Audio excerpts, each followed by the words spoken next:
Welcome to Dodgers Dogs as part of the Dodgers Daily Network for Game 2 postgame. Whew, we can all breathe now. My Dodgers Dogs can breathe over here. That got tense there towards the end. Nothing in this situation is ever going to be easy. The Yankees are a great team. They're very prideful. They're even better now. The Jazz Chisholm Jr. is hitting. That just lengthens their lineup. You know you're not going to go through all the big three hitters 4 times throughout a game, which is how many times they hit tonight, and it ever be easy. And then the thing is, the Dodgers did a great job against Carlos Rodon. If you were here for the pregame, the game plan that we put together for the Dodgers, lay off the slider and then ambush the fastball. That's exactly what the Dodgers did. When you look at Max Muncy, Shohei Ohtani, Max Muncy is the only Dodger in the lineup tonight that struck out twice, at least last time I checked.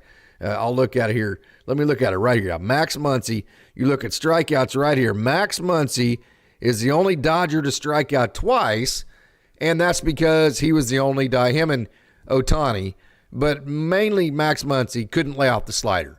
So the game plan was very easy off of Carlos Rodon. Lay off the slider, ambush the fastball. Teo Hernandez did that. FreddieFreeman did that. You knew the Dodger, Tommy Edman did that. It was something that we thought would happen, is that if the Dodgers swung at the fastballs, they would be able to beat Carlos Rodon. Although he's around 95 or whatever, they would be able to beat that pitch of his. Unlike they were not able to beat Garrett Cole's fastball in Game 1. They were able to beat Carlos Rodon's fastball in Game 2. And because of that, they put up a quick 4 spot. But how many times, I don't know how many times I have seen in my life a team score early and get a lot of momentum and then stop scoring, and then the other team grab momentum, and then, it looked like, so there's an old saying in baseball that I learned a long time ago when I was student teaching at Owasso. Their pitching coach taught me this, and that is, get a lead in the game and then make the game boring. That's exactly what the Dodgers did. But so I'm thinking, okay, well, we're not adding on to this. I say it all the time, that 3-run lead has me bothered, because you tell me, with the bases loaded there, that last hitter, when you saw who was that? What was his name? Trevino. When you saw him hit that fly ball, okay, tell me that you didn't get nervous there for a second off the bat, because you only had the 3-run lead. That meant that the grand slam, one swing of the bat can still beat you. And I'm not going to lie about it. Blake Treinen, I was surprised that Dave did not go with Michael Kopech for that 8th inning. I really was surprised on that deal, just for the simple fact that I can tell you why he didn't do that, because the reasoning for that is that he put Kopech at the bottom of, he matched it up analytically where Kopech was at the bottom of the lineup, because Kopech's fastball was going to beat the bats of the Yankees at the bottom of the lineup. So what he wants at the top of the lineup, it wasn't necessarily Blake Treinen versus Michael Kopech, in my opinion. It was more so, you need good breaking balls. That's why he left Jack Flaherty in last night, because he felt like Jack Flaherty's breaking ball could still get the big three of the Yankees. So you need a good breaking ball to get the big three of the Yankees, and no question about it, Blake Treinen's breaking ball is better than Michael Kopech's. So from a matchup perspective, I think Dave just felt like that breaking ball was a better matchup for that situation. But I'll tell you what, man, whenever he hit Anthony Rizzo, I was like, oh, snap, man, this is not good. And then he bared down, and I'll tell you, do not forget this fact. Kind of like that sneaky big play with Tommy Edman in Game 1, where he went to his right, made the play, and kept it in the infield and kept that run from scoring, kept the run from scoring because he kept the bases loaded. Do not underestimate the job that Will Smith did in the 9th inning tonight. Do not underestimate that, because I'll tell you what, number one, okay, let me make sure all my audio levels are good. Yeah, we are good.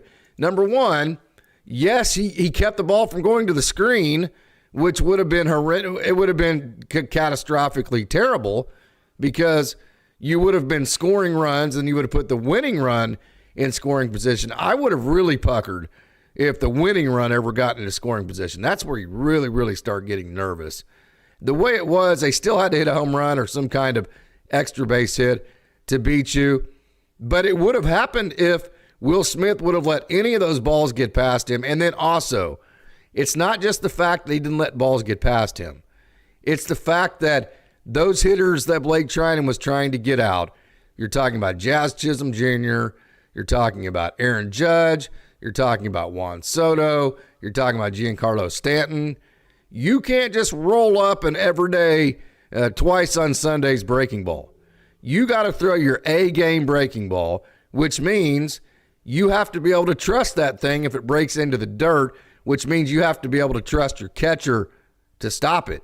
So by Will Smith doing such a great job of stopping all those balls in the dirt, what he did was he gave Blake Trinan the freedom in his mind to feel like he could just let that breaking ball rip and throw the breaking ball that he the way that he needed to record the outs. And we saw him continue to throw that really, really, really nice slider that recorded some the absolute huge outs on the evening, especially on Anthony Volpe. So that's kind of what I'm talking about. If he doesn't feel like he can bury that breaking ball in the dirt because he doesn't trust Will Smith, I'm not sure he's able to be as aggressive with that breaking ball against Anthony Volpe. Anthony Volpe took one really good swing on him, and hey, things could have went out different. So I say all that to say, please do not underestimate the job that Will Smith did in the ninth inning. And then also, Yoshinobu Yamamoto. We'll get into his outing here in just a minute. But how about getting into the seventh inning? We actually had this question asked in the pregame show. What type of outing did we expect out of Yoshinobu Yamamoto? I think Roy Song actually asked that question. And I'm going to go ahead and say this. I don't care how this sounds, because I'm pretty proud of it. I unequivocally said 6 innings, and I think he was going to give up 1 run. And he went 6 innings and a third, so I was off by 1 out. But I was very close, and here's my reasoning, is I really felt like Yamamoto was going to be able to throw his curveball for a strike enough to be able to beat the Yankees bats in the strike zone. Okay, so his curveball was going to be good enough to get strikes, pitch backwards, get strikes, that kind of thing, without the Yankees doing damage against it. So he was going to have kind of a get-me-out-of-jail card with that curveball anytime he got behind the count. You saw tonight, that was his get-out-of-jail card. Hey, let's just flip in a curveball. The Yankees aren't going to beat it. Let's get back in the count. Let's flip in another curveball. Let's get ahead of the count, and then let's bury a splitter. That's what I really thought that Yoshinobu Yamamoto could do to the Yankees. That's exactly what he did to him. It was absolute like watching an artist, because if you look at the way he threw his fastball, he showed it at different locations, but not necessarily for strikes. So he used it just kind of as eye candy, like in football when teams run plays and they run the same 5 plays, but they do it in 17 different formations, and then they have motion on every play, or maybe 3 or 4 guys go in motion.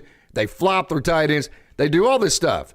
Well, what they're doing is they're providing what's called eye candy. So to be honest with you, Yoshinobu Yamamoto's fastball tonight was eye candy, just to kind of get your eyes in the wrong spot, to change eye levels. His curveball was his meat and potatoes, and then his splitter was his dagger. I really thought that would be the formula for him going in. That's why I predicted 6 innings and 1 run. That's why, and that's exactly what he did. None of that surprised me. That is, I tell you what, no matter how big of a contract you gave Yoshinobu Yamamoto to become a Dodger, no matter how long that contract is for, he made his money tonight. Of course, the series is not over. We heard Joe Davis say, I think, 80% of the time or something like that, teams win 2 games in a row, win the series. Don't pay any attention to that. I don't mean that towards Joe at all. Joe is just absolutely an incredible play-by-play announcer. We're so lucky to get to hear him. I didn't mean that towards him. What I'm saying is this Yankees team, okay, so like what I kept saying about the Mets is they had enough starting pitching to come back in a series. I think the Yankees have enough starting pitching and then also enough offense. It's easily feasible to see, you got Walker Buehler, then a bullpen game. You could easily end up being 2-2 in this series in a heartbeat. So I say that not to be negative or to have kind of a pessimistic viewpoint of anything. I say that only to say that you got to keep your foot down on the gas, and it goes to show just how good the Dodgers are actually executing right now. So, man, what a game tonight. It was simply fantastic. As you can tell, I am by myself. So, hey, call all your buds. Tell them to get over here to Dodgers Dawgs as part of the Dodgers Daily Network, and let's get after it. I'm going to read. As a matter of fact, I'm going to lean pretty heavily on the chat tonight. I got quite a bit to say to continue in on that, on some of the X and O's, but that's the gist of the outline of the game, how it went for me. And, hey, Tommy Edmond, I'm looking at a picture right here. Absolute stud again tonight. History Man, thank you so much for joining. Go Dodgers, and God bless. Hey, Charlie Stokes, oh my God, yeah. Hey, and to be honest with you, this is how it's supposed to be. This is one of the most anticipated World Series of all time. It's better when it's easy, when it's harder like this. It's funner whenever you have to work like this. Whenever you get nervous and have to overcome that and all that makes it just that much funner. Hey, Michael Craywick, thank you so much for joining. Woo, losing. Shohei, awful. Yeah, that we'll see. I've got a text message out to a couple of people. We'll see exactly the extent of that. So we'll see. Let's cross our fingers and hope that, and hope for the best there. Hey, G for real. Casey, where are you located? I'm not in Oklahoma City. I'm a little bit further north from Oklahoma City. I'm about exactly halfway located, about halfway in between Oklahoma City and Stillwater is where I'm located, in a town called Guthrie. So, yeah, I'm close to Oklahoma City, but not quite in it. History Man, this has been par for the course all season. They have a setback, yet they continue to persevere. Yep, they do. And, hey, if you don't have Shohei Ohtani, we haven't had Mookie Betts, we haven't had FreddieFreeman, we haven't had Yoshinobu Yamamoto, still don't have Tyler Glass now, la-di-da-di-da, blah, blah, blah, and on and on and on. The theme to this team, as is being stated right here, is the fact that it has truly been one of the most next man up oriented groups that I have ever seen, no doubt about it. So that is par for the course. History Man, Christopher Navarro. Yamamoto pitched great. Trinan ran out of bullets. That is a great point. So analytics right there say bring in Trinan because you need the breaking ball to go through the big three. But just the use your eyes type of thing. Once you saw Trinan, he didn't have great command. So I think the way that his fatigue manifested itself tonight was that he didn't have great command, either with his fastballs or definitely his slider had so much break to it a lot. He wasn't commanding it the way he normally does.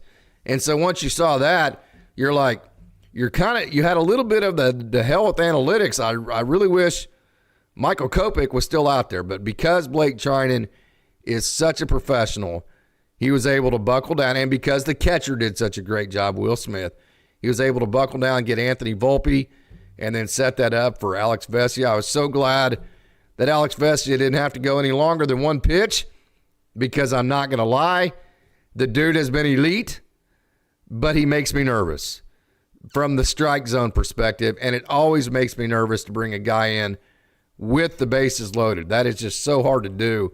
So I really think I understand what the objective was there from Trevino. You're going to ambush a fastball to stay away from any kind of breaking ball. Try to be a hero from the first pitch. Probably the best pitch you're going to see. I understand that.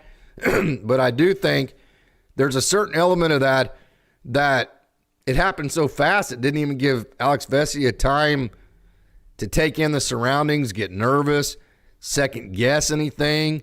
So in a lot of ways, I think that actually played into Alex Vesia's hands right there. So that's a good point there, Christopher Navarro.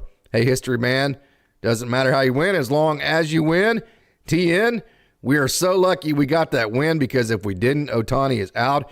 It might be the Yankees' advantage. Yep, no doubt about that. Hey, Charlie Stokes, if Walker Buehler pitches 5 innings in Game 3, we'll go up 3-0 Dodgers in 6. That would be great. We said last night, Game 1 felt like the game that the Yankees were supposed to win.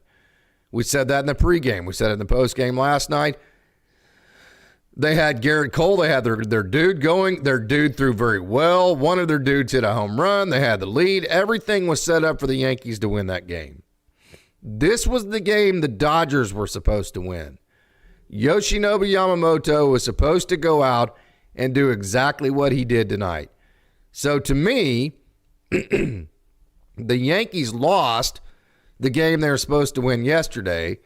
The Dodgers won the game they were supposed to win, and so because of that, now the Dodgers have a 2-0 lead in the series. This is my 4th show today, so this is going to go a little bit shorter. I'm going to get through some of these comments, and then I'm going to get out of here. I've had 2 OSU post, pre and post. I've had pre-game for Dodgers, post-game for Dodgers, so I'm struggling a little bit. That's a good question, Craig Osterberg. Why is Ohtani stealing? Well, you saw right there in the bottom or in the top of the 9th inning, you cannot have too many runs against. Okay, so I've said it many different times. 3 is way different than 4. So to get that 4th run is huge. So I have no problems being aggressive, trying to get that 4th run plated across the plate. So I don't have a problem with the stealing part of it. It is just absolutely unfortunate. Hey, Sean, good evening. Got my heart rate up. Glad to see them put it out, no doubt. History man, the championship teams find ways to win despite all adversity. Great win tonight. And that has absolutely been the Dodgers. Craig Osterberg, if he is out, Freddie or Muncy DH, maybe Will Smith. Hey, that brings me to Will Smith. Not only did he do a great job in blocking the balls in the 9th inning, the double to center field was great. And I went back and looked at some Louisville clips of him hitting in Louisville. And, when he got to the Dodgers, he added lift. So he kind of added a little bit of this to it. But when he was at Louisville, man, he was one of those down on the runway, line drive oriented, right back up the middle type hitters. And I'll be honest with you. The clip that I looked at today of him hitting at Louisville looked just like the swing that he took tonight on his double. I wouldn't be surprised if Will Smith didn't kind of go back to his old roots and say, do you know what? I'm just going to go back to a flatter plane. I'm going to go back to trying to land the barrel on the runway. I'm going to try to just go back to hitting a line drive up the middle like I did all of my childhood, all the way through college. That's what I saw in his swing tonight, and because of that, he got a double out of it. That was a lot of fun. Hey, David Razor, learn about the art of baseball here, casual viewers. Yes, sir. We love talking baseball here on Dodgers Dogs as part of the Dodgers Daily Network. Yuchi Saruda, thank you so much for joining. Says, yeah, man, let's go. Hey, History Man, yes, I agree. The channel is the best for in-depth analysis.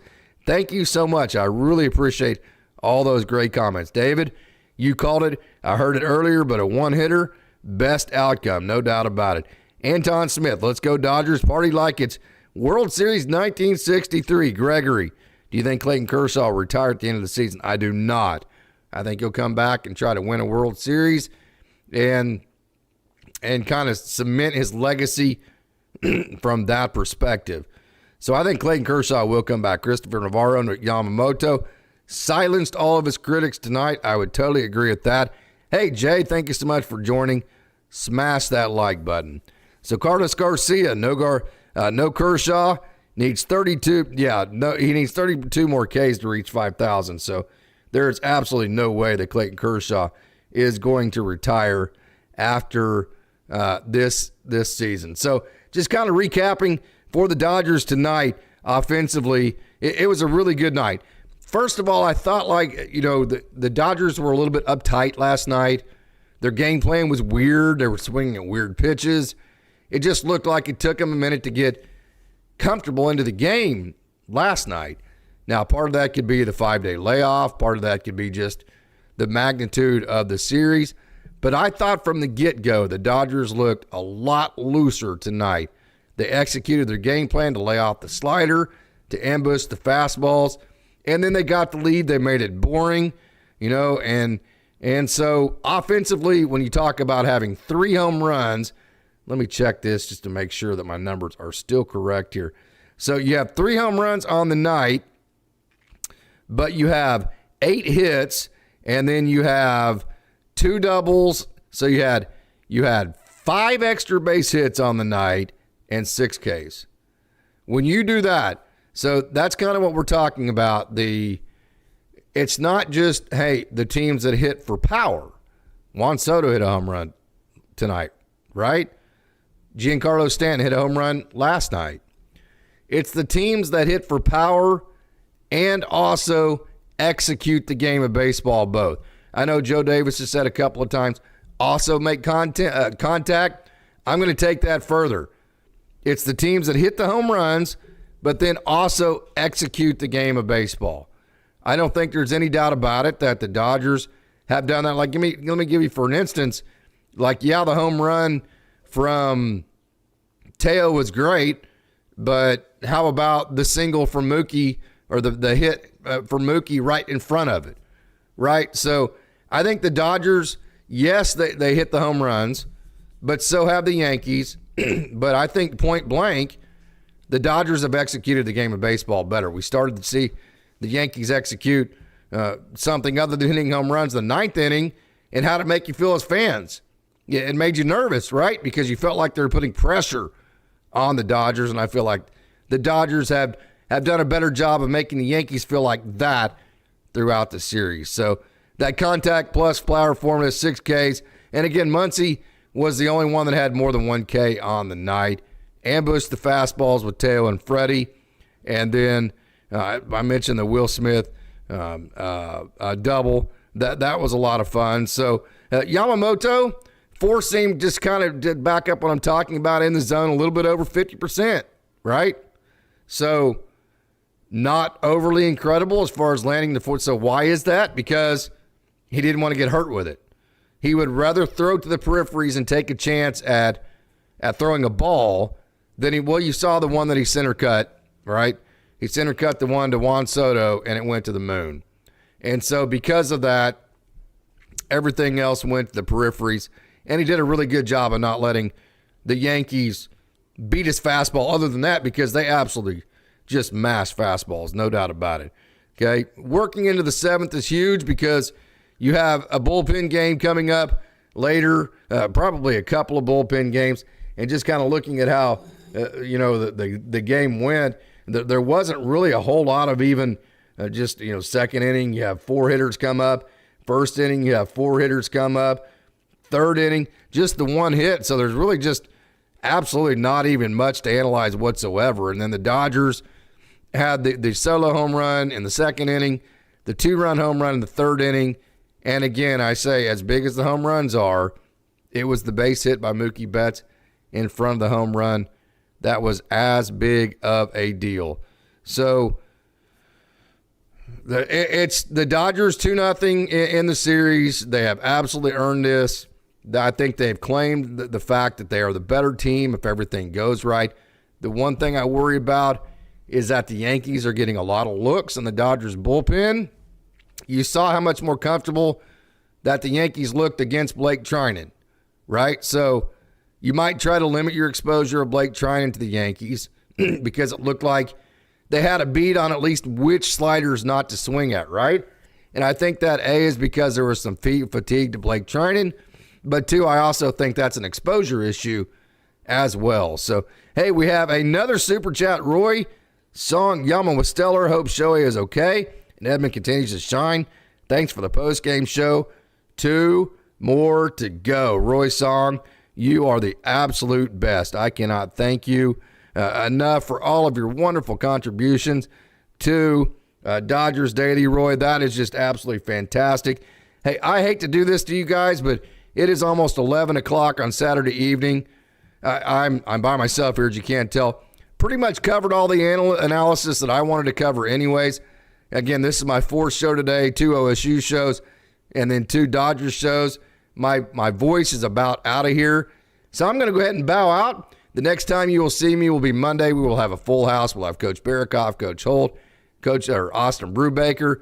Hey, go check out Dodgers Nation, Dodgers Blue, The Incline, Bleed Lows Podcast, the Sportsnet, all of those post-game shows. There's a lot still to come out there for post-game coverage tonight.